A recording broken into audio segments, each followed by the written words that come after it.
glory stripped, her passions laid bare. Real life, raw life, reckless life. This is the city as she is, with a wanton heart that never sleeps. See how she hides and shelters her subjects. Watch how she keeps their lies alive as they run through her veins and huddle in her homes.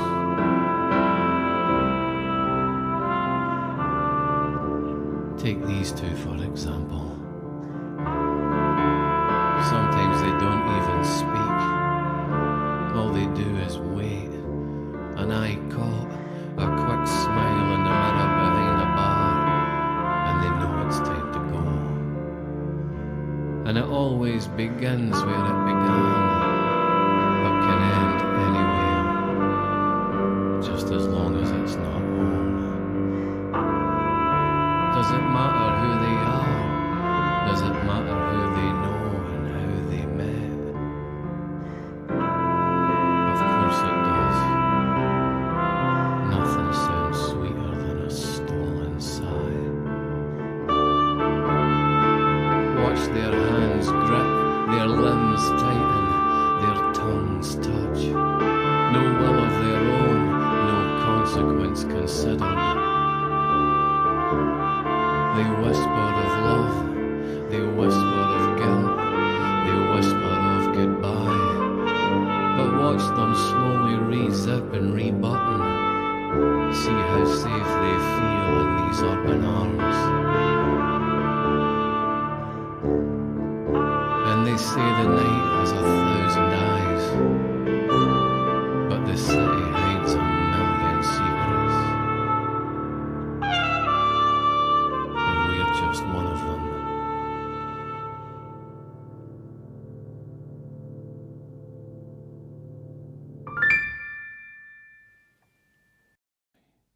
The myopic old optician couldn't see how he would fail. The baker stayed too long and ended mouldering and stale. The vet's been put to sleep, it sat there empty for a year. The barber's blades are blunted now, but we're still here. We're still here. We watch the florist wilt and wait and wither into dust. The bank was in the red, lost all its savings and went bust. At the bookies all the bets are off, the winner is unclear.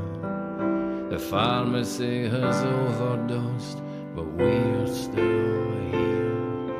We're still here. The street ran out of charity, so Oxfam doors are closed. The surgery was euthanized as soon as diagnosed. The letting agents lost their lease, their rent was in arrears. And the jewelers lost its sparkle now, but we're still here. We're still here. They used to sell cool trainers, but the custom ran away. The travel agents taking an extended holiday. Even the old job centre now seeks a new career. The greengrocer decayed and spoiled, but we are still here.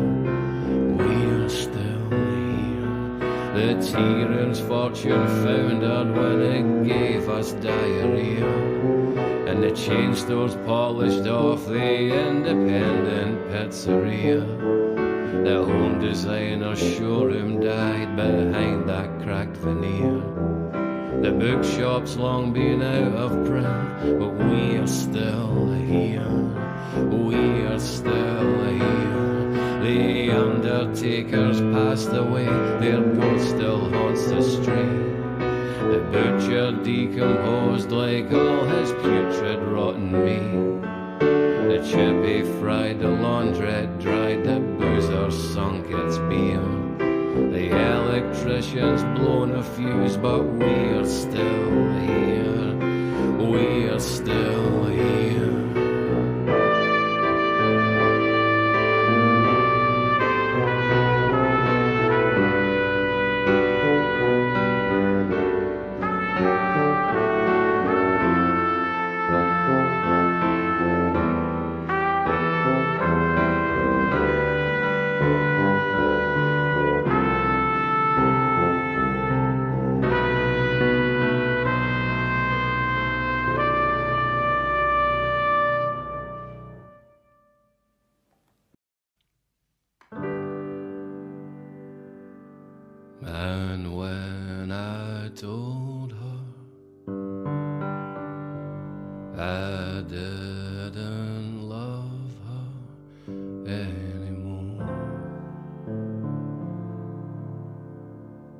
she cried.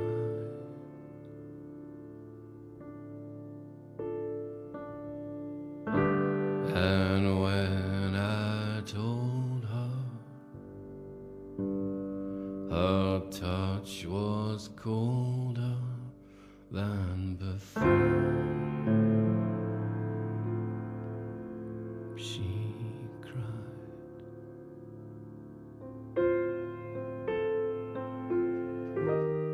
I thought that our romance was over and done, but to her it had just begun.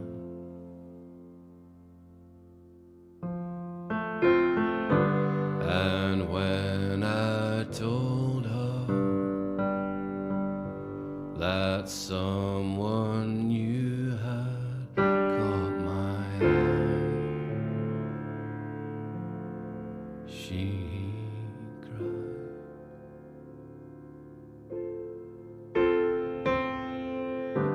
And when I kissed her, a kiss that only meant goodbye, she cried. She cried.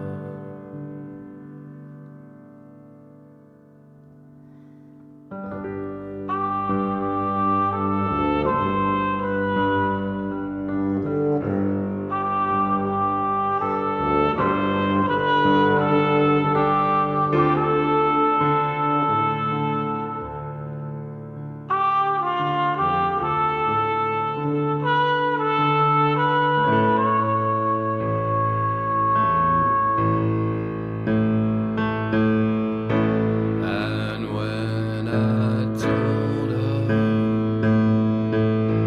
I didn't love her anymore, she cried.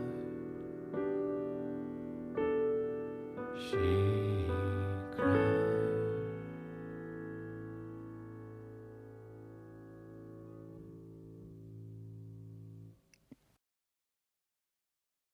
Welcome to the show, Bill Wells and Aidan Moffat.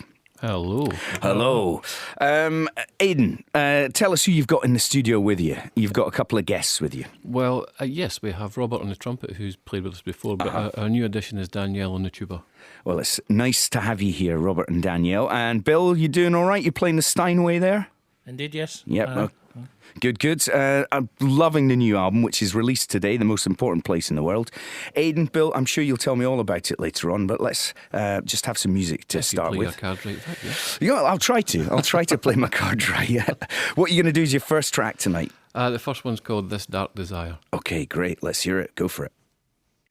Fantastic live music on the programme tonight. Bill Wells and Aidan Moffat, This Dark Desire. I have to say, I think Danielle on the tuba stole the show there. Beautiful bottom end, if you don't mind me saying so. Wonderful. I know. I'm not playing my cards right now, am I? Bill Wells and Aidan Moffat and band are in the studio downstairs from me tonight, and they rejoin me. Hello, once again. Hello. So, it's lovely to have you back in the studio. I looked at the photos that were sort of put up online earlier on. When was the last session? Because we all look a little bit different. Actually, Bill, you look just the same. Aidan and I look a little bit younger, I think.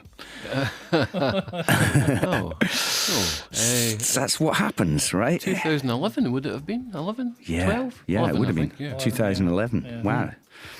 So 4 years ago, I think we look better though, Vic. Yeah, Yeah, I definitely definitely. think so. Yeah. No, I agree. Well done.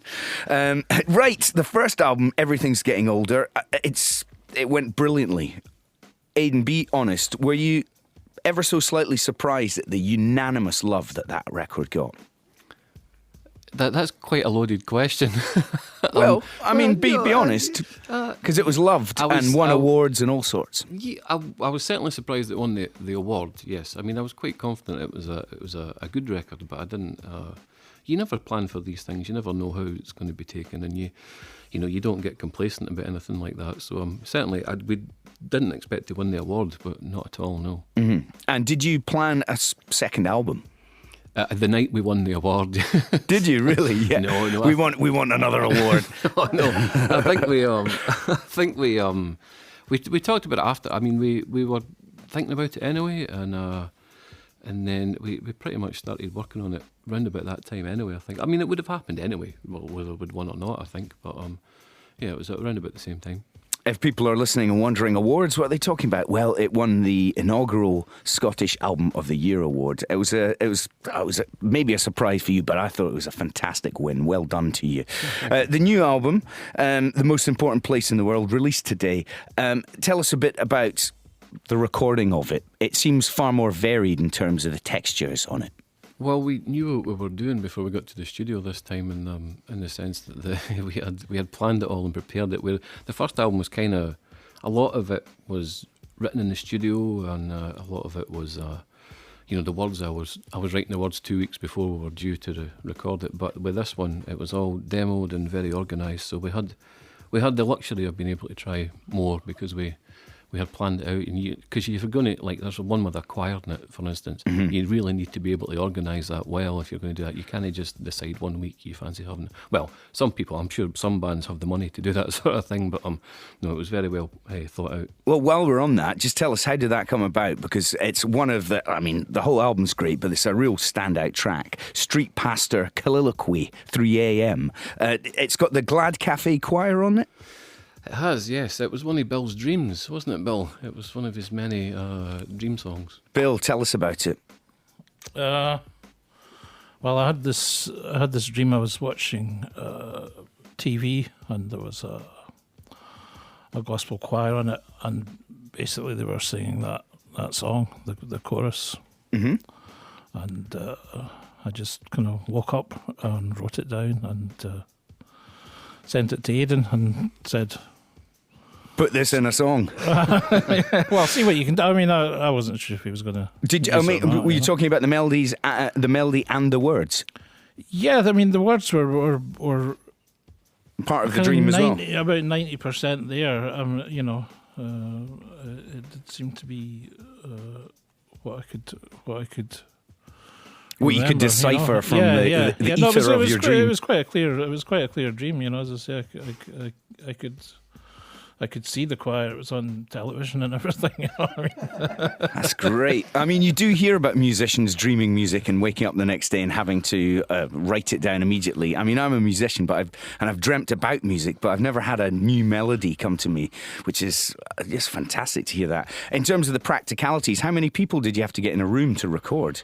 Well, there was 20 of the Glad Cafe Choir. Oh, well, it sounds fantastic on the record. Tell me a bit about the actual writing process. Do you do stuff separately? Bill, do you write a piece of music? Aidan, do you write some words and then just kind of try and force them together? Yeah, I mean, with this we bounce things back. We had most musicians, we have a shared Dropbox folder, and we just put things in there with ideas and stuff. But it's mostly Bill giving me pieces of music, and then me working around that, yeah. Okay, well, let's talk about the words then. Thematically, how do you feel that it's kind of moved on from the last album, Everything's Getting Older? I'm not entirely sure it has, Vic, to be honest with you. I hear about domestic life in there, infidelity, routine, boredom, the ageing process. Yeah, I mean, it's just, I think the thing is, it's not necessarily about me as well. I wanted to...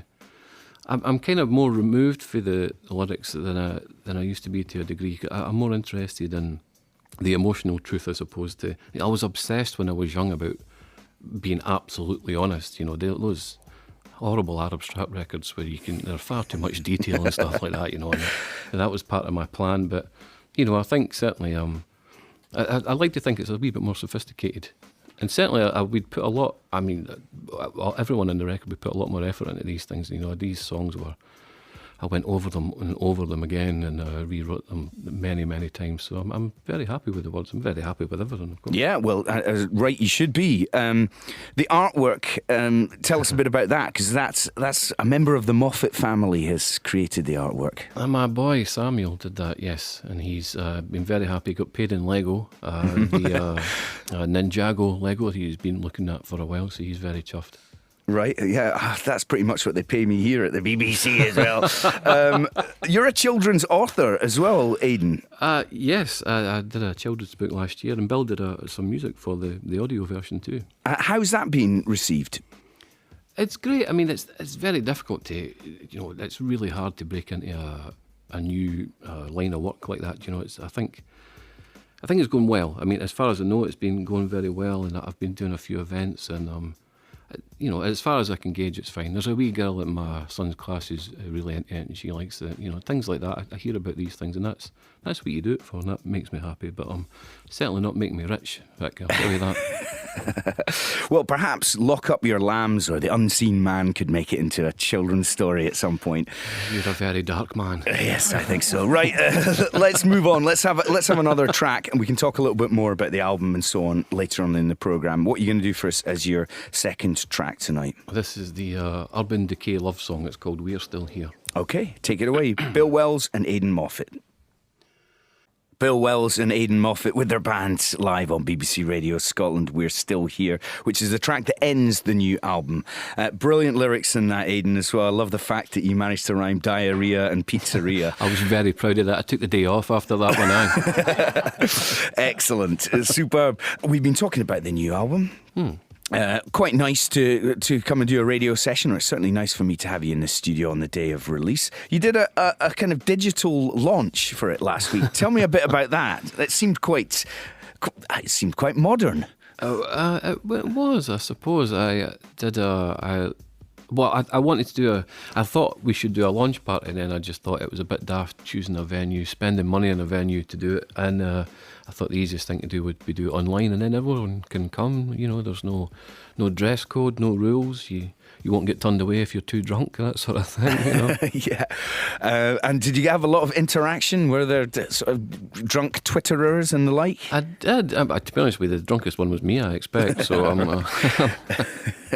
but yeah, no, there was plenty of people. Yeah. Well, it's an excellent body of work and a fine follow-up to Everything's Getting Older, which, unbelievably, when you said 2011, time is flying by. Tell me a little bit about some of the production as well on it, because I mentioned it's quite varied. Who does all the sort of electronics and the loops and so on? I'd done some of it. It's quite vague. So we do things each. I don't really know what happens. I did some of the drums and stuff, and some of the electronic bass parts and stuff. Mm-hmm. But Bill does some of that too. So it's I don't know. You forget after a while. We made it in October. I can't really remember. Right. Okay. Are you still doing your LP Air stuff, Aidan? I think I've given up on that. No, I was very, very happy with the last one, and I don't really think I can take it further, so I think LPR's dead now. Oh, that's a shame. And Bill, you're always busy with various projects. Apart from the stuff with Aidan, what's going on at the moment with you? Not so much. Oh well, that's the end of that question then. I've still got the National Jazz Trio of Scotland. Well, I'm glad you came up with something. They're still doing everything. Dear me, oh dear. Yes, on the album, it's got all these different textures. Lock Up Your Lambs, I mentioned before. It's kind of like this voodoo death stomp. How did that come about? Because it's like this drinking devil song or something. Well, that's what it's about. Yeah, Bill gave me a loop. The loop that you hear at the start, that the song was built around that, and I just had this idea. I think I was at a party, and I was just standing about. You're in the pub or you're standing at a party, and you're just waiting for something to happen. You've got a carry out, and everybody's just kind of milling about until someone gets a wee bit drunk and does something interesting. So it seemed to me like you were waiting to summon something. So that's where the song comes from. Oh, it's a fearsome piece. And I mentioned The Unseen Man earlier on. That's one of my favourites on the record as well. You won't be playing that on the radio, though. No, I don't think so, no. But is that about anyone in particular? I mean, you don't have to actually name them. But you tell me, Vic. It's certainly about lots of people I know. It might even be about me. No. And Vanilla is hilarious but tragic as well. The tale of two lovers doing all the usual stuff. Well, I just thought that was funny. I have a very dark sense of humour when it comes to these things. You know, you have to laugh at yourself sometimes. Certainly. Well, it's great. Now, you didn't do a launch the other week, but you are going to be playing some gigs later in the year, and the first one's been announced. West End Festival. Yes. Want to give that a plug? I don't remember when it is. I think it's the 21st of June. 21st of June, yes. Yeah. And we might do some other gigs beforehand in England. It's been discussed, but we're still waiting to work that out. The problem we have, Robert here is going away to Brazil, so he's going to be missing. Danielle can't do a couple of gigs, so we're kind of waiting, I think, till we can get the band that we need to put them together and do something a bit more focused. But we'll see. No, there's definitely gigs on the way. We're just trying to work out how to do it. And then there's the summer holidays, at which I'll be home with my son for 8 weeks, which I'm really looking forward to. That sounds like good, clean family fun. Well, away from all that rock and roll debauchery. I should say that, Sidney, sarcastic. I obviously look forward to summer, and you should be in your bed if you can hear this. Yeah, indeed. Right, let's have your cover version. We ask our session guests to do a cover if they're up for it, and you guys are always up for doing covers. In fact, I got a tweet earlier on about cover versions. I'll read it out to you if I can find it. I'll tell you what, I'll read it out to you afterwards. Okay. What's the cover version you're going to do, and why have you chosen this particular track? It's a song called She Cried, and it's by Jay and the Americans, and it's an old sort of... It's always on doo-wop compilations and stuff. It was a hit around that time. And I found it on my iTunes. I didn't even know I had it. I think I bought this. It's like a 70-track compilation of doo-wop songs that you can buy for like $4.99 on iTunes. And I only just got round to listening to the second half of it a couple of weeks ago. And I loved it right away. And what Bill and I tend to do with cover versions, I like to say we take a sad song and make it sadder. So that's definitely what we've done here. Fantastic, let's hear it. Jay and the Americans, She Cried, done by Bill and Aidan and band. Go for it. Let me just wipe the tears from my eyes. Bill Wells and Aidan Moffat and band, She Cried, which is a Jay and the Americans cover. And I did have a little look on the internet about it, covered by the Shangri-Las and Aerosmith. Aerosmith? I didn't know that. Really? Yeah, apparently so. That sounds abysmal. It was a number 5 hit in 1962, the original. And yeah, it's a great piece of music. Well, I found that tweet from earlier. Marie Fleming has been in touch saying, their covers, this is you guys, their covers of great pop songs are fab. Can you ask Aidan and Bill if they have any plans for a covers album? There you go. Well, the covers album's usually an act of desperation, so give it a year or two when we've run out of ideas and we'll fling something together. And then she refers to the photograph that was posted online. She says, wow, you all look so young. Well, yes, very, very funny. Yeah, we're not. Thanks, Marie. We're not friends with Marie any longer. Thank you very much, Bill and Aidan, and to Robert and Danielle as well. Sounding fantastic tonight, and the album is great as well. So good luck for the rest of the year, and thanks for coming in on release day. Always a pleasure, Vic. Thank you. All right, cheers. Thank you.